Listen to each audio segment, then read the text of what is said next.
অসম্ভব মায়াবী চেহারা, টানা টানা দুইটি চোখ আর মন বড়ানো হাসিতে এই নায়িকা বলিউডে আত্মপ্রকাশ করেন। তার প্রথম মুভি মুক্তির পরেই তার অভিনয় এবং সৌন্দর্য পাগল হয়েছিলেন লক্ষ লক্ষ মানুষ।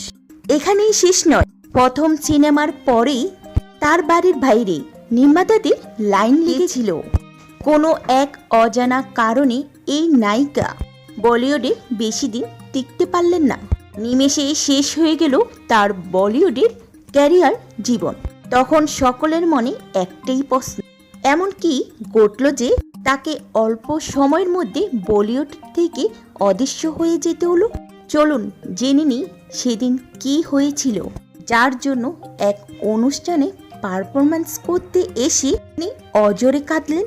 দিল্লিতে জন্ম নেয়া ভূমিকা চাওলা তেরি নাম ছবির মাধ্যমে অল্প সময়ের মধ্যে বলিউডে নিজের জায়গা তৈরি করে নিয়েছিলেন।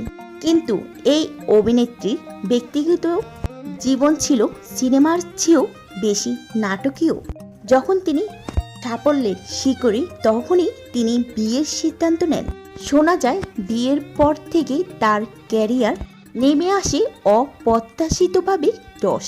ইন্ডাস্ট্রির কানাঘুষা শোনা যায় বিয়ের পরে নাকি নির্মাতারা তাকে কাজ দিতে দ্বিধাবোধ করতে। একটা সময় ইন্ডাস্ট্রিটি তার চাহিদা কমে যায়, হাতে গোনা কয়েকটা কাজ থাকলেও আগের মতো সেই জনপ্রিয়তা আর ধরে রাখতে পারল না। তবে অভিনেত্রী হাল ছাড়েননি, তিনি চেয়েছিলেন আবারও বলিউডে ফিরে আসতে। অনেকেই মনে করে তার কেরিয়ার এই পরিণতির জন্য দায়ী তার ব্যক্তিগত সিদ্ধান্ত। আবার কেউ বলেন ইন্ডাস্ট্রির কিছু নিয়ম পক্ষপাতিত্বের শিকার হয়েছিলেন তিনি। তো ভিউয়ার্স, এই ছিল ভূমিকা চাওলার গল্প, যার জীবন একসময় রূপকথার মতো শুরু হয়েও সময়ের সঙ্গে সঙ্গে কঠিন বাস্তবতার মুখোমুখি হয়। বলিউডের এই মিষ্টি মেয়ের জীবন আজও অনেকের মনে প্রশ্ন জাগিয়ে তোলে, কেন তার প্রতিবাদযোগ্য সম্মান পেলেন না? তো ভিউয়ার্স, এই বিষয়টি নিয়ে আপনার মতামত কি, সেটা অবশ্যই আমাদের কমেন্ট করে জানাবে।